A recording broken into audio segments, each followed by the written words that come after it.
جب طبیب کو بلایا گیا تو طبیب نے یہی کہا تھا کہ بس جتنا ہو سکے کہ ان کو دودھ پلایا جائے، مولا کو تو تھوڑی تاخیر ہو سکتی ہے مگر ان کا مولا کے پاس اب زیادہ وقت نہیں ہے۔ اس وقت بھی میرا مولا سلونی کا دعویٰ کرتا ہوا نظر آ رہا ہے کہ جو پوچھنا چاہتے ہو مجھ سے پوچھ لو، اس سے پہلے کہ میں تمہارے درمیان میں نہ رہوں۔ مولا کے صحابی ایک ابن سباتہ نے سوال کیے تھے، جب سوال کیا تو کتنا ٹپیکل سوال کیا تھا کہ مولا یہ بتائیے کہ آپ افضل ہیں یا انبیاء افضل ہیں؟ اس کا جواب بہت طولانی ہے مگر میں بتانا یہ چاہتی ہوں کہ کس کنڈیشن میں تھے کہ جو مولا کے سر پہ پٹی بنی تھی وہ زرد ہو چکی تھی اور مولا کے تمام اولادیں مولا کے پاس موجود تھی، کسی نے بڑھ کر انہیں روکا نہیں کہ آپ یہ سوال کیوں کر رہے ہیں، ہمارے بابا کی حالت یہ ہے۔ اور مولا نے اس حالت میں بھی ابن سباتہ کو مکمل جواب دیا اور ایسا جواب دیا، مولا بتانا چاہتے تھے کہ دیکھو سلونی کا دعویٰ کرنے والا کہ جس کا میں جانشین ہوں وہ اس حالت میں تمہیں اتنا مکمل جواب دے رہا ہے کہ تو میں جس کا وسیع ہوں تو وہ میرا کیسا ہوگا۔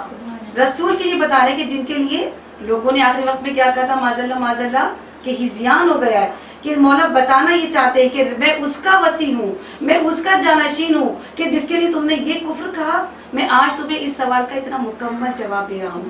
تو مولا نے یہ وصیت صرف اپنے بیٹوں کے لیے نہیں، اپنے تمام چاہنے والوں کے لیے کہی ہے کہ ظاہر ہے ان کی اولادیں امام حسن امام حسین وہ سب حجت خدا ہیں، بتایا انہیں ضرور ہے مگر مولا چاہتے یہ تھے کہ جس طرح سے میں نے محنت کی ہے اس علم کو اسی طرح تک لوگوں تک پہنچایا جائے، اور اتنا آسان عمل بتا دیا کہ کیا صرف خدا کا خوف رکھو، رسول کی سنت کو زندہ رکھو تو تمہاری دنیا بھی سمجھ جائے گی اور آخرت بھی سمجھ جائے گی۔ سبحان اللہ، بہت خوب آپ نے سمجھایا۔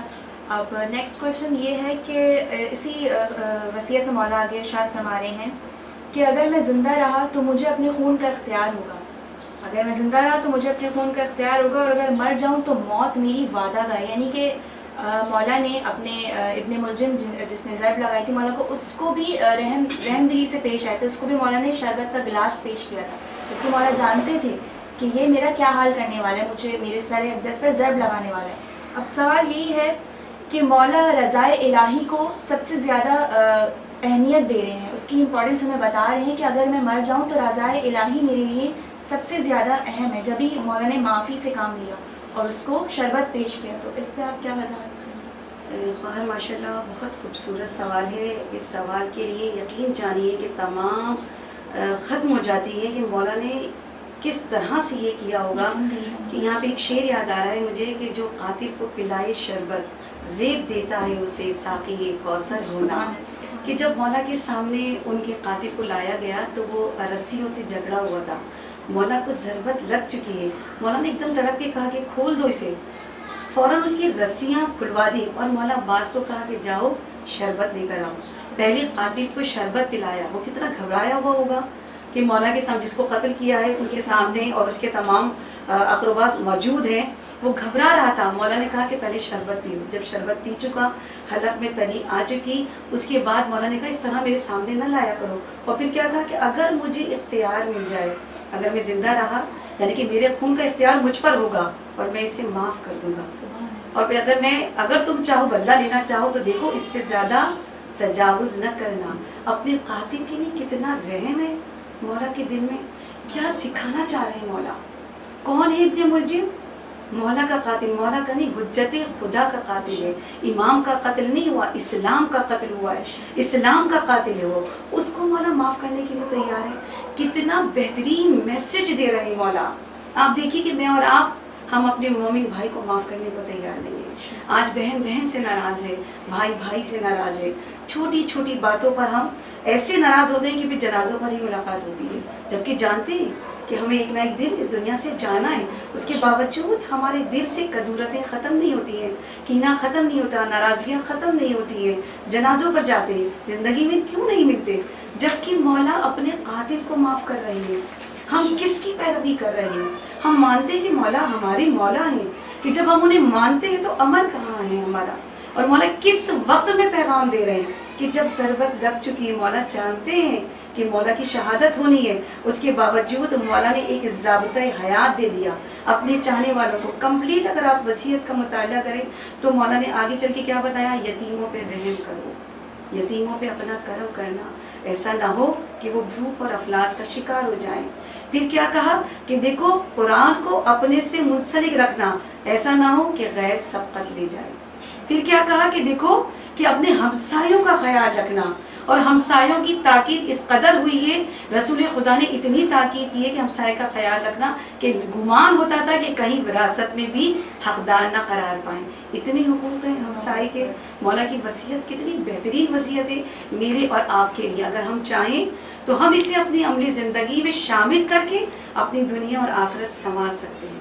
ناظرین کرام، یہاں ایک بریک کا وقت آتا ہے، ہم دوبارہ حاضر ہوں گے، یہیں سے کنٹینیو کریں گے۔ السلام علیکم۔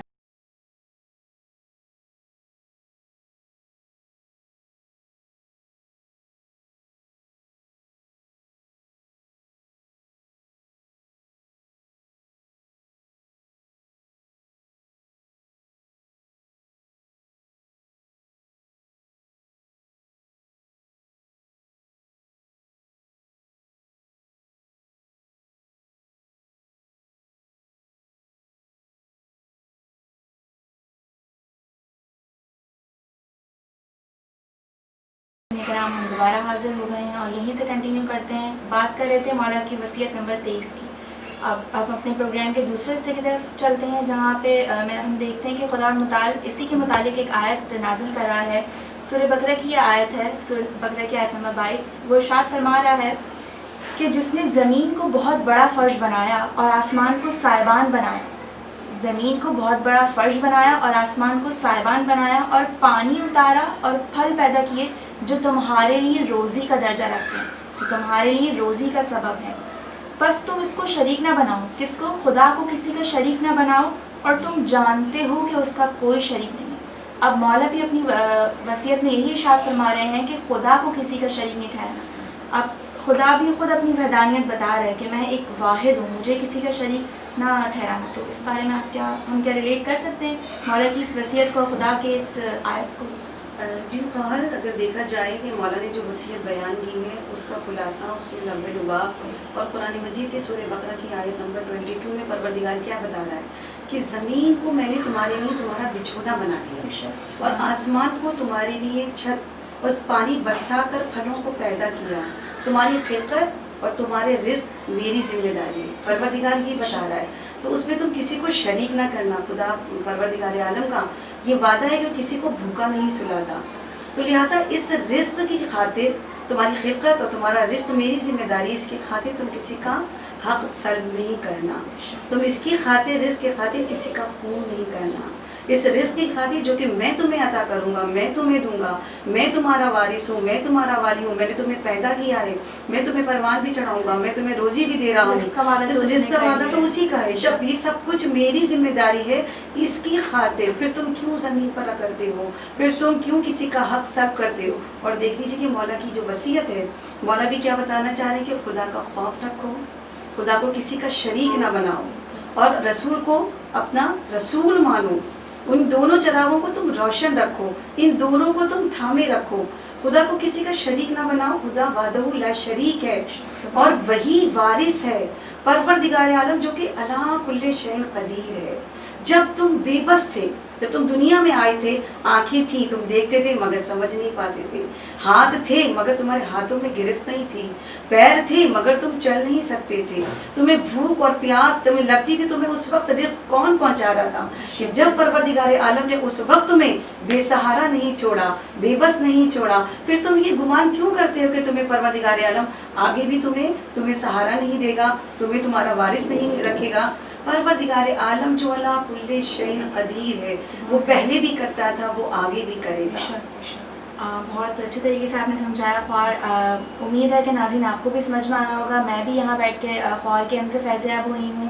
اور اب ہم چلتے ہیں کنکلوژن کی طرف، جو ہمارے پروگرام کا آخری حصہ ہے، کہ ان تمام باتوں سے جو ہم نے سمجھا، مولا کی وصیت، قرآن میں خدا نے جو ارشاد فرمایا، اب ان باتوں کا ہمارے لیے کیا میسج ہے؟ ایک مکمل نچوڑ نتیجہ فکر ہم کیا سمجھتے ہیں کہ ہماری زندگیوں پر اس چیز کا کیا اہم کردار ہے، کیا رول پلے کر رہی ہیں یہ چیزیں؟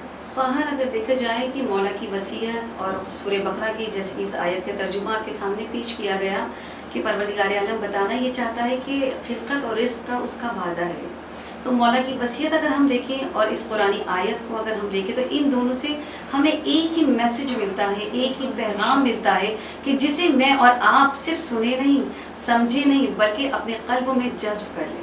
اگر ہم اور آپ مل کر اسے جذب کر لیں، اپنی عملی زندگی میں شامل کر لیں، تو یقیناً ہم اور آپ گمراہی سے بچ سکتے ہیں۔ اس کا میسج کیا ہے، پیغام کیا ہے، مقصد کیا ہے؟ مقصد صرف اور صرف یہی بتانے چاہ رہا ہے پروردگار عالم، قرآن بلاغت میں ارشاد کر رہا ہے سورہ بقرہ کی آیت نمبر 22 میں کہ تمہارا والی و وارث اللہ ہے، تمہاری خلقت اور تمہارے رزق کا وعدہ پروردگار عالم کا ہے۔ اور مولا کی وصیت بھی یہی ہے، مولا یہی بتانا چاہ رہے ہیں کہ دیکھو کہ خدا لا شریک ہے، اس میں کسی کو شریک نہ کرنا، اپنی دنیاوی لذتوں کے لیے، دنیاوی مقام کے لیے، دنیا کے لیے تم اس پہ کمپرومائز نہ کرنا۔ ایسا نہ ہو کہ تم خدا کو کسی کا شریک بنا بیٹھو۔ آج ہم دیکھیں نا، کسی کا خدا دولت ہے، کسی کا خدا جو ہے وہ اقتدار ہے۔ یہ سب کیا ہے؟ کس چیز کو پجاری کر رہے ہیں؟ خدا کو مان تو دیں، مگر اپنی عہدے کی خاطر، دولت کی خاطر، خواہشات کی خاطر ہم کیا کر رہے ہیں؟ ایک دوسرے کا قتل کر رہے ہیں، ایک دوسرے کا حق مار رہے ہیں، ایک دوسرے کی حق تلفی کر رہے ہیں۔ چھوٹی چھوٹی باتیں لے لیجیے آپ، کہ اپنی انا کی خاطر، اپنی انا کی تسکین کے لیے، اپنے رتبے کے لیے، اپنے مرتبے کے لیے ہم ان سب چیزوں کو بھلا دیتے ہیں۔ خدا لا شریک ہے، مگر شریک کیا کر رہے ہیں؟ ان سب چیزوں کے لیے دوسروں کی دل آزاری کرتے ہیں، حق تلفی کر رہے ہیں۔ یہ پیغام، یہ میسج کیا بتا رہا ہے؟ کہ صرف اور صرف میری بقا چاہتا ہے، کہ میں اور آپ اس کو سمجھ کر اپنی عملی زندگی میں اگر شامل کر لیں تو یقین جانیں ہماری دنیا بھی سمجھ جائے اور ہماری آخرت بھی سمجھ جائے۔ بہت خوب، بہت اچھی طریقے سے سمجھ میں آیا۔ اب اور ان تمام باتوں سے یہ سوال بھی اٹھتا ہے کہ رسول نے جو ارشاد فرمایا تھا خطبہ حجۃ الوداع کے موقع پر کہ میں تمہارے درمیان دو چیزیں چھوڑے جا رہا ہوں، قرآن اور اہل بیت، ان کو تھامے رکھنا تو تم کوثر تک پہنچ جاؤ گے، میرے پاس پہنچ جاؤ گے۔ مولا بھی اپنی وصیت میں یہ ارشاد فرما رہے ہیں کہ خدا کو کسی کا شریک نہ ٹھہرانا، یعنی کہ قرآن پہ عمل کرو، نازل کی ہوئی کتاب اسی کی، اس نے اپنے تمام کلمات اس میں ادا کر دیے۔ خدا کو کسی کا شریک نہ ٹھہرانا اور رسول کی سنت کو تھامے رکھنا۔ اب ہم رسول کا یہ خطبہ اور مولا کی اس وصیت کو ریلیٹ کر سکتے ہیں؟ بالکل فہر، یہ بہت بہترین سوال ہے اس حوالے سے کہ مولا کی وصیت اور رسول خدا کا جو آخری خطبہ ہے جو حجت الوداع کے موقع پر رسول نے کہا تھا، یہ پورے خطبے کا ایک جملے میں رسول نے سمجھا دیا کہ اگر تمہیں آخرت سنوارنی ہے، اپنی عاقبت سنوارنی ہے، تو اس کا بہترین اصول دے دیا، ایک راہ دکھا دی کہ جو ان دونوں چیزوں کو تھامے رکھے گا، جو قرآن اور اہل بیت کو تھامے رکھے گا، وہ گمراہی سے بچ جائے گا۔ تو حجت الوداع کے موقع پر رسول نے کہا تھا، اور اگر ہم اپنے امام کی، مولا کی وصیت کو اگر ہم دیکھتے ہیں کہ دونوں چیزوں میں مماثلت کس حد تک ہے، یہ دونوں جدا تو نہیں نظر نہیں آتے۔ خدا کے رسول نے بھی یہی پیغام دیا ہے کہ خدا کو کسی کا شریک نہ بنانا، کہ قرآن کو اور اہل بیت کو تھامے رکھنا، کیونکہ نہ تو قرآن اہل بیت سے جدا ہے، نہ اہل بیت قرآن سے جدا ہے۔ اور اگر ہم اپنے امام کی، اپنے مولا کی وصیت دیکھیں تو پیغام کیا دے رہے ہیں؟ پہلی وصیت کیا کی کہ دیکھو خدا کا خوف رکھنا، خدا کو کسی کا شریک نہ بنانا، پہلی وصیت یہی کر رہے مولا۔ تو وصیت اور جو رسول نے ایک حجت الوداع کے موقع پر ایک میسج دیا ہے، وہ کیا کہ دونوں چیزوں کو تھامے رکھنا۔ یہ دونوں ایک ہی ہیں اگر دیکھا جائے، یا حجت الوداع کے موقع پر رسول کی حدیث لے لیں یا امام کی وصیت اٹھا کے دیکھ لیں، اور قرآن اگر دیکھنا ہے تو قرآن دیکھ لیں، یہ تینوں ایک ہی چیزیں نظر آتی ہیں۔ اہل بیت قرآن ناطق ہوں یا قرآن ثابت ہوں، ہمیں ایک ہی نظر آتا ہے۔ اور رسول سے لے کر ہمارے 12ویں امام تک، ان کا اول بھی محمد ہے، ان کا اوسط بھی محمد، ان کا آخر بھی محمد، ان کی کل محمد ہے، جو ان کی گفتار میں، ان کے اقتدار میں، ان کے علم میں، ان کے تقوی، ان کی پرہیزگاری، ان کا علم، ان کی سیرت، ان کی صورت، ان تمام چیزوں میں یہ ایک ہی محمد نظر آتا ہے۔ کلام میں بھی ذرا برابر بھی فرق نہیں ہے۔ بہت عمدہ طریقے سے سمجھا ہے۔ ناظرین اکرام، امید ہے کہ آپ کو بھی بہت اچھے طریقے سے سمجھ میں آیا ہوگا۔ خواہر کا بہت شکریہ کہ انہوں نے ہمیں ٹائم دیا۔ یہاں ہمارے پروگرام کا وقت اختتام کی طرف پہنچتا ہے، اور نیکسٹ پروگرام میں ہم نئے مولا کے خطبے یا وصیت کے ساتھ حاضر ہوں گے۔ جب تک کے لیے اللہ حافظ، اور ہمیں آج کے اس پروگرام کے فیڈ بیک سے